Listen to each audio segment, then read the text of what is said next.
أهلا وسهلا طلبة الأعزاء، معكم الأستاذ مشتاق محمد مدرس اللغة الإنجليزية. راح أتكلم اليوم طلاب عن قواعد اللغة الإنجليزية للصف السادس الاعدادي. راح أتكلم طلاب اليوم عن future tense، زمن المستقبل. أغلب الطلبة يعانون هذا الزمن لأن هناك 5 حالات تستخدم للتعبير عن زمن المستقبل. 5 حالات في المضارع، والحالة السادسة نستخدمها في المستقبل في الماضي. مثل ما قلنا طلاب، هناك 5 أزمنة تعبر عن المستقبل. الزمن الأول present continuous، المضارع المستمر للدلالة على المستقبل. قاعدة مضارع مستمر مثل ما تعرفون وانتم ماخذينها قبل التذكير، subject فاعل am is are plus verb ing، يعني الفعل نضيف له ing. الفاعل مثل ما تعرفون إذا كان الفاعل I ياخذ فعل مساعد am، إذا كان الفاعل he she it أو اسم مفرد ياخذ is، وإذا كان الفاعل جمع they will we والضمائر ياخذ are، والفعل اللي يأتي بعد الفعل الرئيسي راح نضيف له ing. طلاب شلون أقدر أستخدم المضارع المستمر للدلالة على المستقبل؟ راح أعطيكم كلمات تدليكم على الجواب. نستخدم هذا الزمن عندما نتحدث عن موعد شخصي، يعني أنا أحدد الموعد وأكو أشخاص هم يحددون المواعيد خاصة بهم، ونجد كلمات تدل على ذلك في السؤال. طلاب أكو كلمات من تلقوها بالسؤال راح تستخدم زمن المضارع المستمر. have a party، يقيم حفلة. visit، يزور. go on holiday، يذهب في إجازة. meet، يقابل يلتقي. play، يلعب. و get marry، يتزوج. طلاب من نشوف انها احد هذه الكلمات اللي ذكرناها بالسؤال راح نطبق عليها قاعدة المضارع المستمر في المستقبل. for example I visit my grandparents tomorrow. راح يقول لي المطلب future او use future، استخدم مستقبل. هنا راح يقول لك الفيوتشر بس ما راح يحدد يا زمن، انت لازم تميز من 6 انواع، 5 بالمضارع والسادس في زمن الماضي. فهنا لازم انتبه جيدا على الجمله I visit my grand tomorrow. صح عندي tomorrow بس اكثر شيء يعتمد على الفعل اللي هو visit، انا سوف ازور، يعني انا حددت الموعد. اذا الجواب راح تقول انه ما زال اكو الفعل visit، راح نستخدم عليه نطبق قاعده المضارع المستمر. الآن مثل ما تعرفون answer للجواب، الآن ياخذ am، والفعل الرئيسي visit يصبح visiting، وأكمل الجملة my grandparents tomorrow. مثال آخر another example he gets married next week. المطلب أحيانا يقول لك complete with the future، أكمل مع المستقبل. نفس الحال لازم انتبه على الجملة جيدا، اللي هو عند الفعل get married ذكرناه get married يتزوج. الجواب answer he is. الجت طلاب راح يصير getting يضاعف التي باعتبار عندي حرف صحيح مسبوق بحرف عله. الكلمة الفعل يتكون مقطع واحد يأتي بحرف صحيح واحد ومسبوق بعله واحد، مضاعف الحرف الأخير عند إضافة الاي جي. getting ونزل فعل marry ونكمل الجملة نفسها، لأن هنا نضيف اي ان جي البقية تنزل الجملة نفسها. فطلاب هذا يسموه موعد شخصي، يعني معناها أنا أحدد الموعد يجوز أكمل الموعد وأقدر ألغي الموعد إذا صار عندي ظرف طارئ. الآن راح ننتقل للزمن الثاني. طلاب الزمن الثاني راح نستخدمه لكي يدل على الفيوتشر المستقبل، هو present simple، يسمى schedule. schedule تنظيم جدول المواعيد.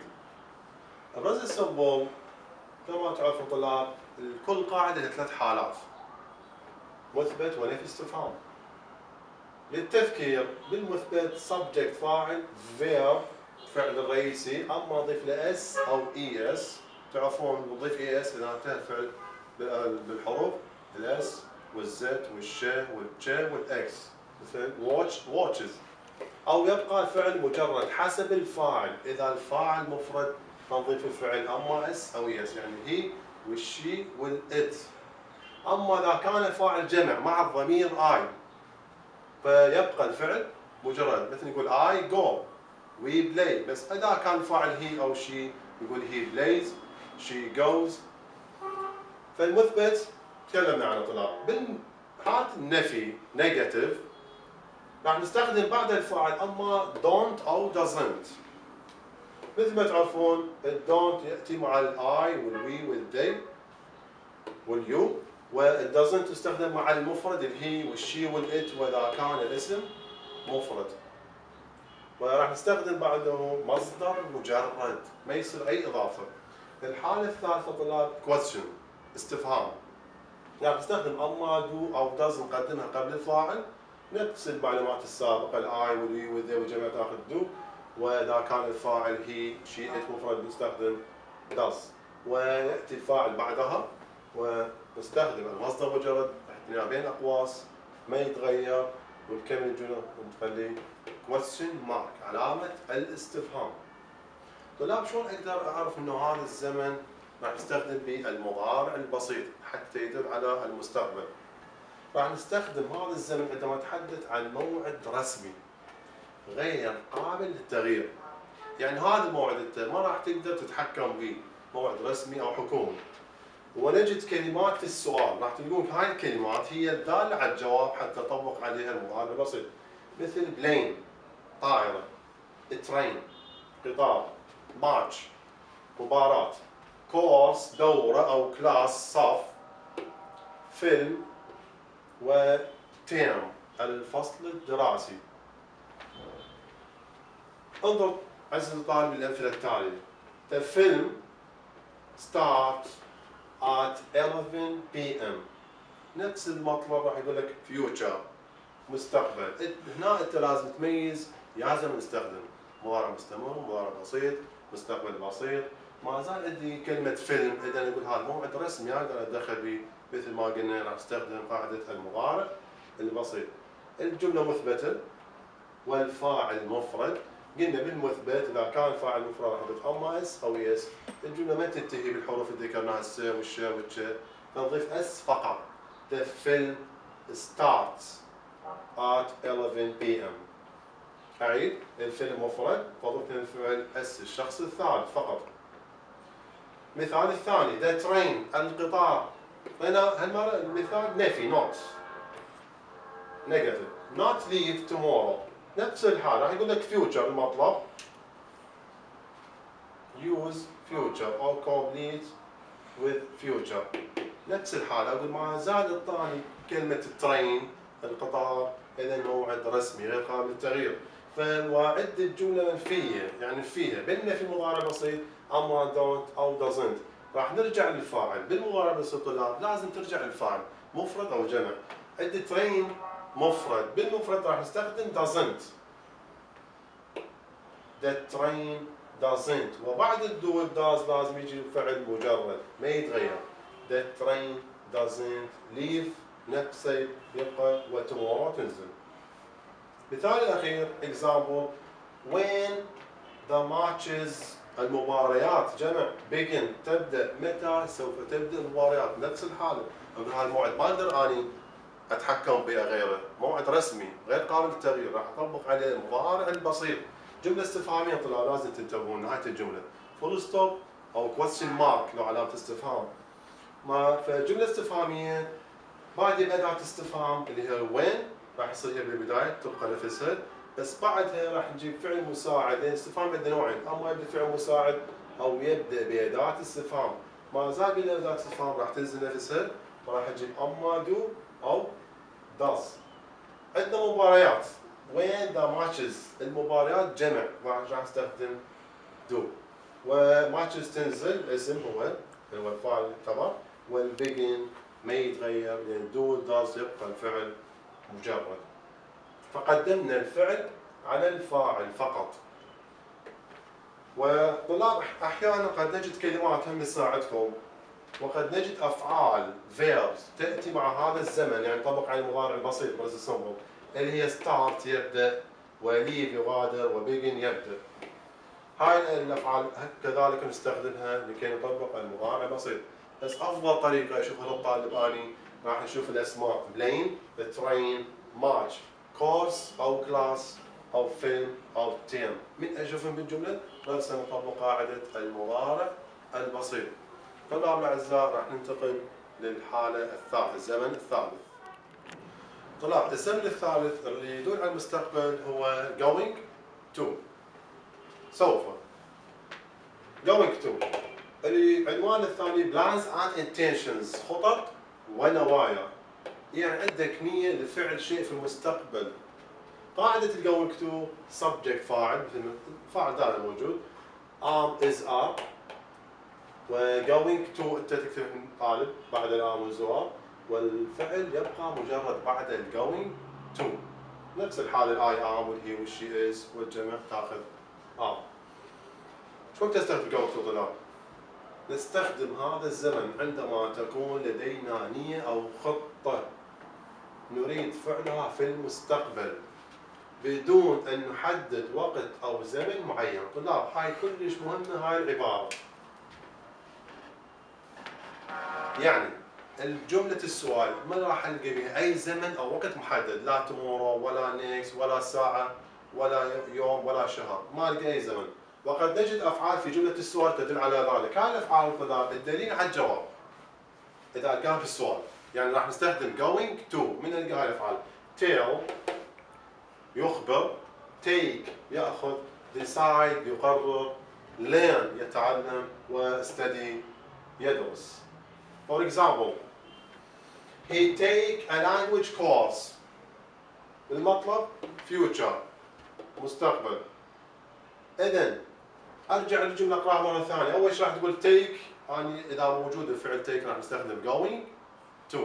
اذا نسيت عزيزي الطالب راح ترجع للجمله مره ثانيه، راح ما تلقى بها اي زمن محدد. هي take a language course، راح تدخل دوره باللغه، ما حدد يا زمن، يعني عنده نيه انه يدخل دوره في اللغه، اذا نطبق عليه going to. اللي هي جمله مثبته، خبريه مثبته، هي ياخذ is، واكتب going to طالب يكتبه، والتيك الفعل مجرد ينزل نفسه بعد going to، وكمل الجمله language course.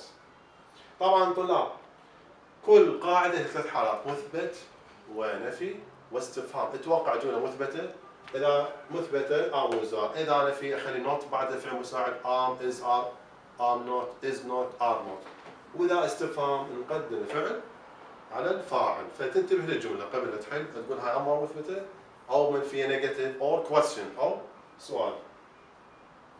اذا لاحظ مثال الثاني other example you tell my father about the accident، حادث، وادي question mark، ادي علامه استفهام، والمطلب هو نفسه future.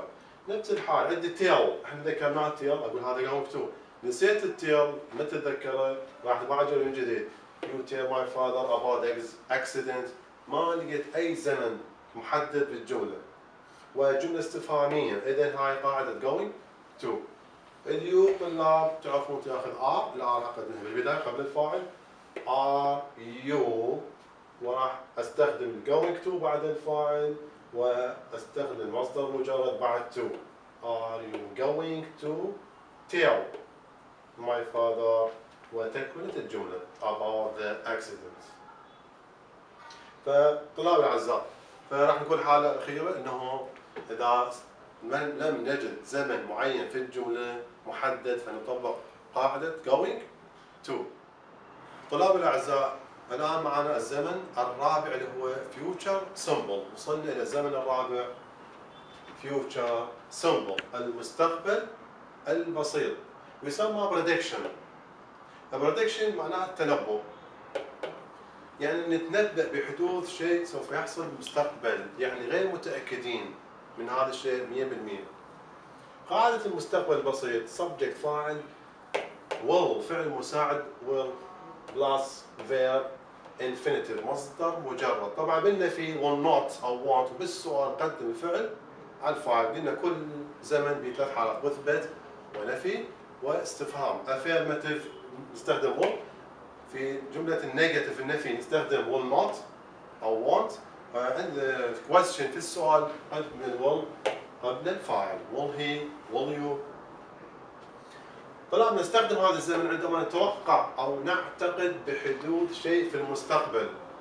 وهنا نجد أفعال في السؤال تدل على هذا الزمن، يعني راح نتوقع بحدوث شيء أو نعتقد، مثل think يعتقد، expect يتوقع، hope يأمل، promise يوعد، والظروف probably و possibly.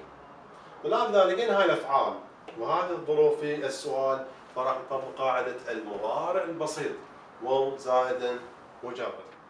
For example طلاب I think he will like the story. المطلب future. أقرأ الجملة زين. عندي think يعتقد.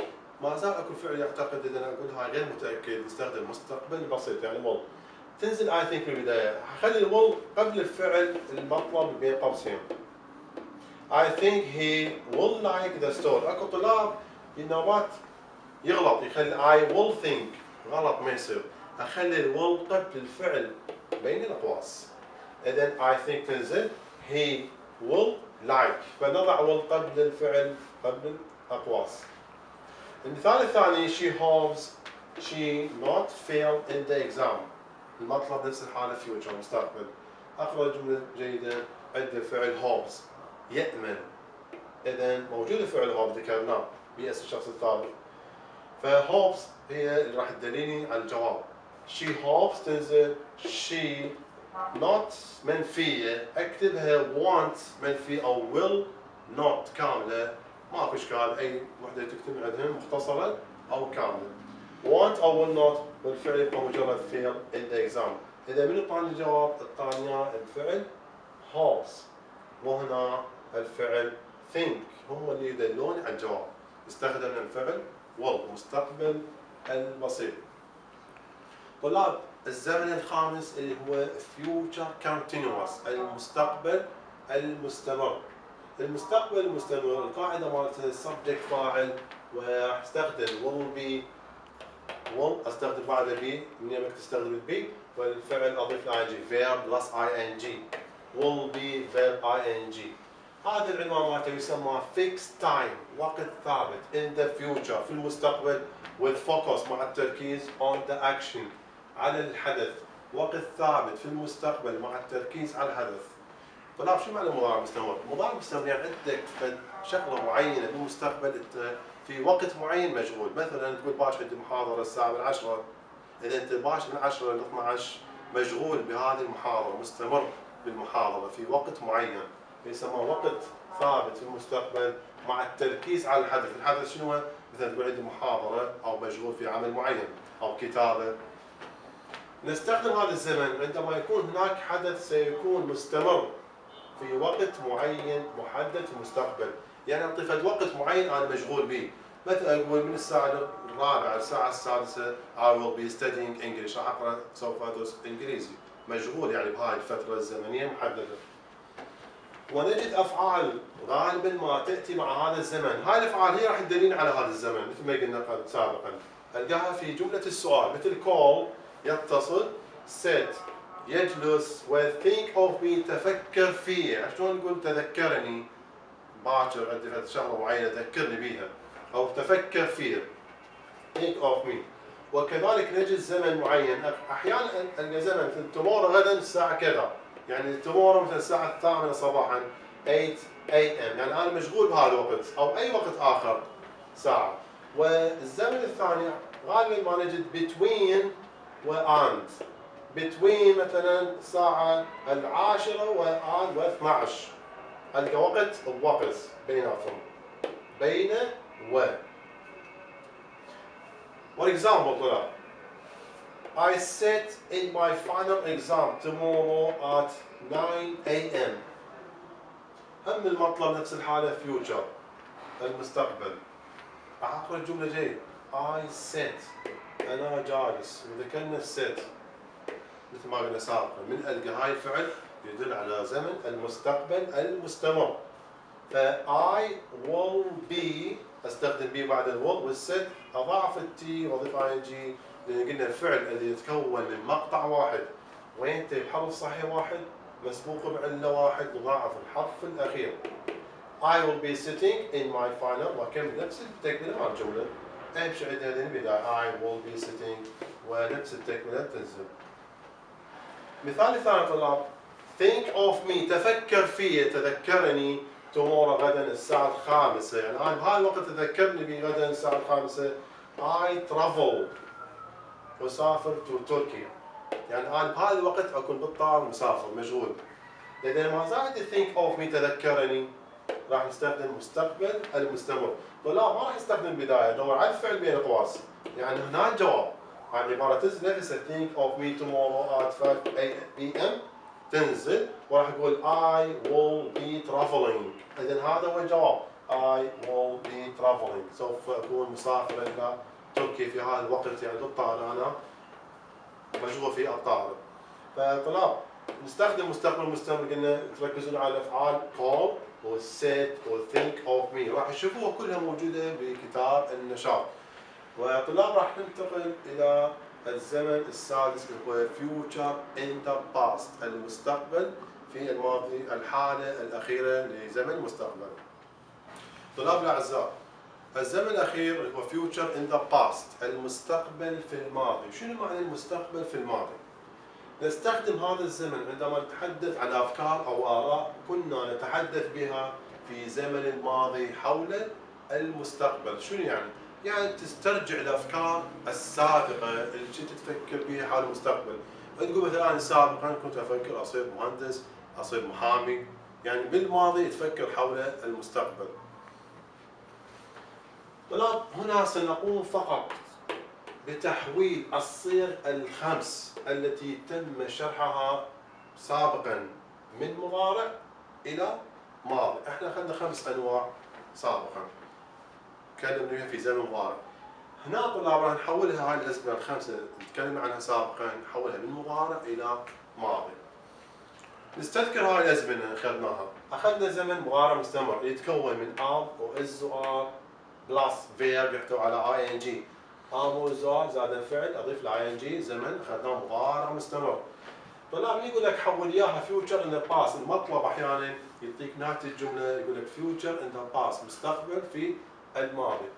رأسا بشكل سهل أحول الام والإز والآر بالماضي تحول أما was أو where والفعل ing ينزل كما هو بدون تغيير. إذا وجدت بالسؤال am was are أحوله إلى was أو where إذا طلب من عندي المطلب future in the past فقط ما أغير الجملة بس أغير am was are تصبح was و where تنزل نفس الجملة البقية. الزمن أخذنا am was are going to اللي قلنا عندنا خطط ونوايا وهنا ما راح نحدد الزمن إذا تذكروها الطلاب بدون تحديد الزمن نستخدم going to. نفس الحالة am was are أحولها إلى was where وتنزل going to بدون تغيير.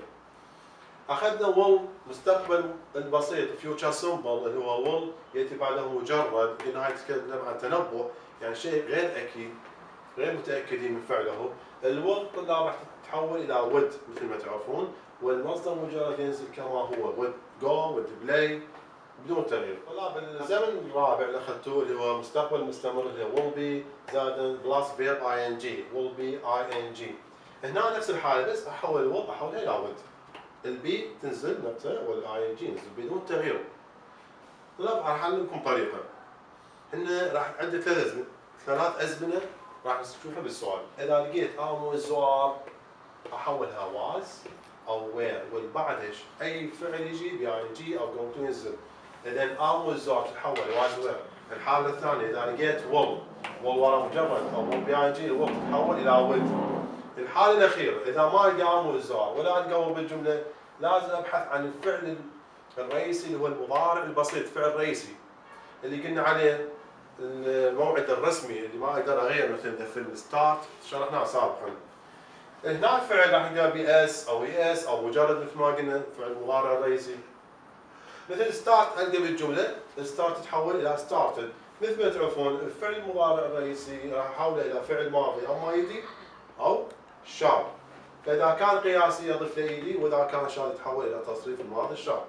مثلا لقيت ستارت أحولها إلى started أو ألقى ليف يغادر تتحول إلى left إلى ماضي الشاب أو ألقى احتمال don't أو doesn't مثل ما قلنا سابقا ألقى don't بالمضارع البسيط النفي أو doesn't ما doesn't طلاب راح أحولها إلى didn't بالماضي البسيط لأن الماضي البسيط دائما أنفي بمن؟ بالفعل didn't من تلقى not بالجملة ففي didn't ويبقى الفعل بعدها مجرد didn't go didn't travel didn't play إلى آخره. طلاب نجد أفعال في زمن ماضي، عندما نجد أفعال في زمن ماضي بسيط في السؤال ونطبق قاعدة المستقبل في الماضي، أحيانا يعطينا مقدمة بأفعال في زمن ماضي، وهذه الأفعال هي found أصلها find يجد found بالماضي، decided تلقاها مكتوبة، و said أصلها say يقول، و know new أصلها know فتتحول بالماضي إلى new، و thought اللي أصلها think يعتقد. طلاب هاي الأفعال إذا لقيتوه بالمقدمة بعد الفاعل في السؤال found decided said knew thought. إذا وجدنا هاي الأفعال في السؤال إذن هو المطلب future and the past، معناها مثل ما قلنا نحول هاي الأفعال المساعدة من مضارع إلى ماضي، أو أحول الفعل الرئيسي نفس الحالة من مضارع إلى ماضي. For example مثال I think he is going to travel. يعيد لك نفس الجملة يكمل لك إياها يقول لك I thought he وكمل الجملة.